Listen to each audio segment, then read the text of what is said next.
मैं डॉक्टर रितेश कुमार एक नए डाटा के साथ पुनः आज उपस्थित हुआ हूँ। डाटा का शीर्षक गंगा नदी है, जो कंपटीशन के लिए हाईली इंपॉर्टेंट है। तो चलिए इस डाटा को मैं एक्सप्लेन करता हूँ। गंगा नदी जिसे कितने नामों से जाना जाता है, तो 118 नाम से जाना जाता है, लेकिन पुराण में गंगा के कितने नामों का उल्लेख है, तो 108 नाम का उल्लेख है। कंपटीशन में लगातार आते हैं। ऋग्वेद में गंगा का उल्लेख कितने बार किया गया है, तो ऋग्वेद में गंगा का उल्लेख 1 बार किया गया है। भारत के अंदर गंगा को कितने नामों से जाना जाता है, तो 11 नाम से जाना जाता है। यह गंगा नदी उत्तराखंड के उत्तरकाशी जिले में गंगोत्री नामक स्थान से निकलती है। यह किस ग्लेशियर से निकलती है, तो गंगोत्री ग्लेशियर से निकलती है। सामान्यतः गंगा कितने देशों में प्रवाहित होती है या कितने देशों के अंदर यह गुजरती है, तो भारत के अलावा बांग्लादेश और नेपाल में यह गुजरती है। भारत के कितने राज्य में गंगा प्रवाहित होती है, तो भारत के 5 राज्यों में गंगा प्रवाहित होती है। ये राज्य कौन है, तो इसमें सबसे पहले उत्तराखंड आ जाएगा, उसके बाद यूपी आएगा, यूपी के बाद बिहार आएगा, बिहार के बाद झारखंड आएगा, और झारखंड के बाद कौन सा राज्य आएगा, तो पश्चिमी बंगाल आएगा। इस गंगा नदी की लंबाई कितनी है, हर एक पुस्तक में इसकी लंबाई अलग अलग दिया जाता है, लेकिन एनसीईआरटी को यदि हम आधार मानते हैं तो इस गंगा नदी की लंबाई 2525 किलोमीटर है। साथ ही साथ भारत के अंदर गुजरने वाली या भारत की सबसे लंबी नदी कौन है, तो गंगा नदी है। लेकिन भारत से गुजरने वाली सबसे लंबी नदी कौन है, तो ब्रह्मपुत्र नदी है। भारत के किस राज्य में गंगा सबसे लंबी दूरी तय करती है, तो उत्तर प्रदेश में गंगा नदी सर्वाधिक लंबी दूरी तय करती है, अर्थात 1000 किलोमीटर से ज़्यादा दूरी गंगा नदी उत्तर प्रदेश में तय करती है। इस दौरान वह गंगा नदी उत्तर प्रदेश के 28 जिलों से गुजरती है। देवप्रयाग जो उत्तराखंड में अवस्थित है, वहां पे भागीरथी और जब अलकनंदा का मिलन हो जाता है, उसके बाद हम इसे किस नाम से जानते हैं, तो गंगा नदी के नाम से जानते हैं। अर्थात किस स्थान पे गंगा का नामकरण हुआ, तो देवप्रयाग में हुआ, अर्थात अलकनंदा और भागीरथी के मिलन के बाद इस धारा को हम किस नाम से जानते हैं, तो गंगा नदी के नाम से जानते हैं। लेकिन उत्तर प्रदेश में सर्वप्रथम यह गंगा नदी कहां से प्रवेश करती है, तो बिजनौर से प्रवेश करती है। लेकिन गंगा नदी सर्वप्रथम धरातलीय भूमि में कहां आती है, तो हरिद्वार में आती है।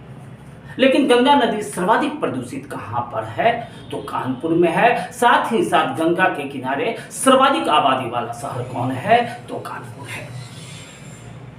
बनारस जो हिंदू धर्म का आस्था का केंद्र है, वहां गंगा नदी अवस्थित है। यह गंगा नदी वहां पे किस दिशा से आती है, तो बाएं दिशा से आती है। प्रयागराज जिसे पहले इलाहाबाद के नाम से भी जाना जाता था, वहां गंगा नदी बहती है। आरआरबी के परीक्षा में बार बार यह क्वेश्चन आता है कि इलाहाबाद शहर अर्थात प्रयागराज शहर किस नदी के किनारे है, तो गंगा नदी के किनारे है। लेकिन संगम कहाँ है, तो प्रयागराज में है, जहाँ यमुना गंगा और सरस्वती का मिलन है, जहाँ सरस्वती जो है वो विलुप्त है, जो आपको दृष्टिगोचर नहीं होंगे। बिहार में गंगा कहाँ से प्रवेश करती है, तो भोजपुर से प्रवेश करती है। साथ ही साथ बिहार के कई ऐसे शहर हैं जहाँ गंगा प्रवाहित होती है, जैसे बक्सर, मुंगेर, लखीसराय, बेगूसराय, आरा, भोजपुर। लेकिन देश का एकमात्र गंगेटिक संरक्षित क्षेत्र गंगा में किस शहर में अवस्थित है, तो भागलपुर में अवस्थित है। अर्थात भागलपुर शहर किस नदी के किनारे है, तो गंगा नदी के किनारे है।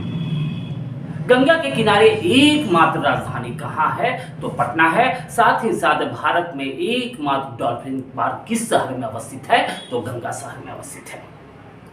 अगला क्वेश्चन कमाल का क्वेश्चन है।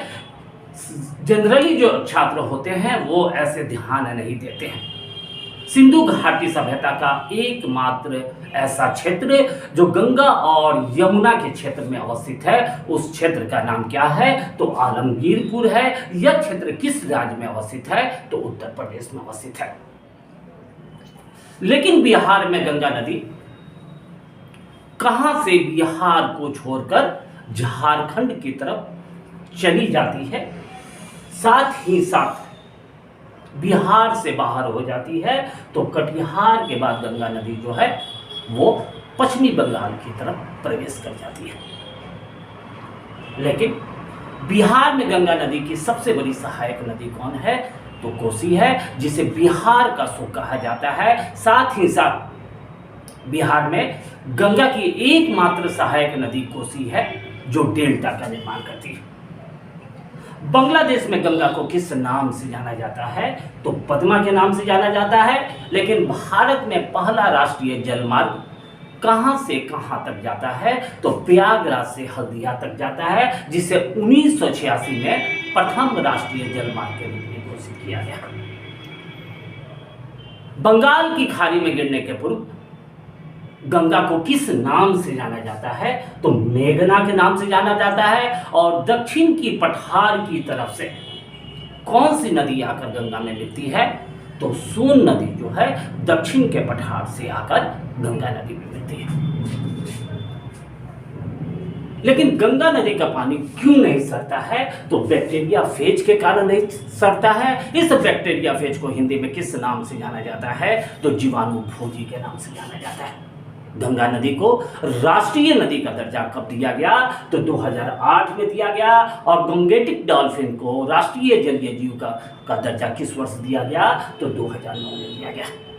लेकिन गंगा की स्वच्छता से संबंधित भारत सरकार की एक दूरगामी या क्रांतिकारी योजना थी, जिसे हम नमामि गंगे योजना के नाम से जानते हैं। इसकी शुरुआत किस वर्ष की गई थी? तो 2014 में की गई थी।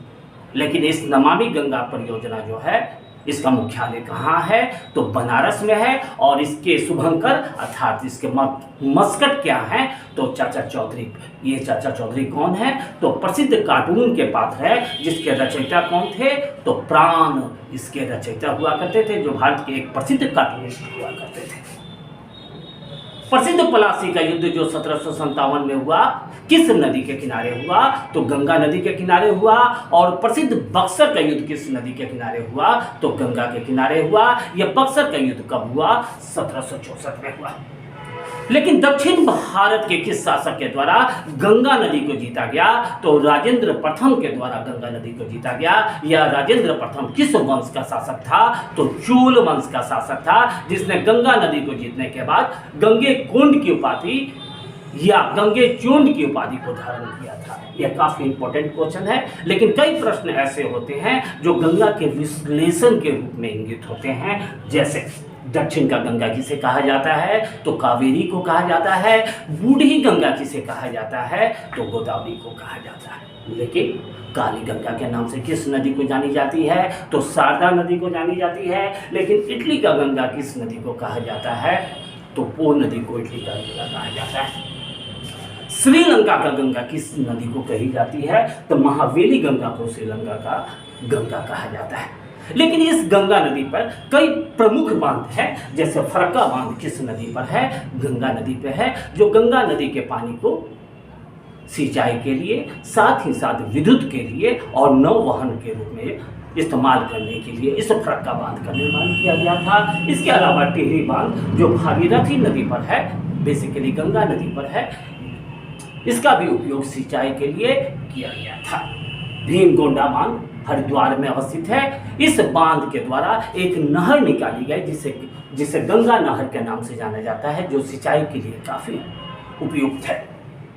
लेकिन किस प्राचीन चरित्र को हम गंगा पुत्र के नाम से जानते हैं? तो भीष्म पितामह को हम गंगा पुत्र के नाम से जानते हैं। गंगा नदी जो उत्तर भारत में कृषि के लिए अत्यंत ही महत्वपूर्ण नदी है। इसके द्वारा बाढ़ के समय कई प्रकार के उपजाऊ पदार्थ को लाया जाता है, जिसके फलस्वरूप 2 प्रकार के मिट्टी का निर्माण होता है, जिसे हम बांगल मिट्टी के अलावा खादर मिट्टी के नाम से जानते हैं। यह मिट्टी किस मिट्टी का उदाहरण है? तो जलोढ़ मिट्टी का उदाहरण। लेकिन सर्वप्रथम गंगा में मिलने वाली नदी कौन है? तो रामगंगा जो है समतलीय भूमि में गंगा से मिलने वाली प्रथम नदी के रूप में जाना जाता है। लेकिन प्रसिद्ध सुंदरबन का डेल्टा, जिसे औपचारिक रूप से माजुली के डेल्टा के नाम से जाना जाता है, यह डेल्टा किस नदी के द्वारा निर्मित है? तो गंगा और ब्रह्मपुत्र नदी के द्वारा निर्मित है। लेकिन कभी कभी परीक्षा के विकल्प में जब गंगा और ब्रह्मपुत्र को अलग अलग विकल्प में देगा तो ऐसी परिस्थिति में इसका आंसर गंगा हो जाएगा। सुंदरबन का प्रसिद्ध डेल्टा भारत के किन दो राज्यों में विस्तृत है? तो पश्चिमी बंगाल और आसाम में विस्तृत है। लेकिन कभी कभी प्रश्न में यह भी पूछा जाएगा कि यह सुंदरबन का डेल्टा भारत के अलावा किस देश में भी फैला हुआ है? तो बांग्लादेश में फैला हुआ है। यह सुंदरबन का डेल्टा रॉयल बंगाल टाइगर के लिए प्रसिद्ध है तथा यह सुंदरबन का डेल्टा का नामकरण सुंदरबन डेल्टा क्यों पड़ा? तो वहां पे सुंदरी नामक वृक्ष पाई जाती है, जिसके कारण सुंदरबन के डेल्टा को हम सुंदरबन के डेल्टा के नाम से जानते हैं। परीक्षा में गंगा से जो सबसे डिफिकल्ट पोर्शन होता है कि गंगा में किस दिशा से कौन सी नदी मिलती है, इसको आसान करने के लिए मैंने सबसे लास्ट में एक फिगर दिया हूं।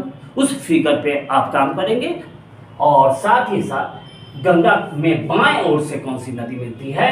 तो गोमती मिलती है, घाघरा मिलती है, गंडक मिलती है, बूढ़ी गंडक मिलती है, कोसी मिलती है और महानंदा मिलती है। लेकिन दाएं ओर से कौन सी नदी मिलती है? तो दाएं ओर से यमुना, सोन और पुनपुन मिलती है। लेकिन भारत में गंगा की सबसे लंबी सहायक नदी कौन है? तो यमुना जो है वो भारत में गंगा की सबसे महत्वपूर्ण सहायक नदी है, या भारत में गंगा की सबसे लंबी नदी है। इस डाटा को आप ध्यानपूर्वक देखेंगे, इस डाटा को ध्यानपूर्वक देखेंगे, साथ ही साथ इसे रिवाइज करने का प्रयास करेंगे। जाते जाते उसूलों में जहां आ जाए टकराना जरूरी है, उसूलों में जहां आ जाए टकराना जरूरी है। जो जिंदा हो तो जिंदा नजर आना जरूरी है। आज के लिए बस इतना ही। इस वीडियो को सब्सक्राइब करें, ज़्यादा से ज़्यादा शेयर करें और साथ ही साथ अपने सुझाव को भेजें। आज के लिए बस इतना ही। पुनः अगले डाटा के साथ मैं अगले सप्ताह उपस्थित होऊंगा। तब तक के लिए धन्यवाद।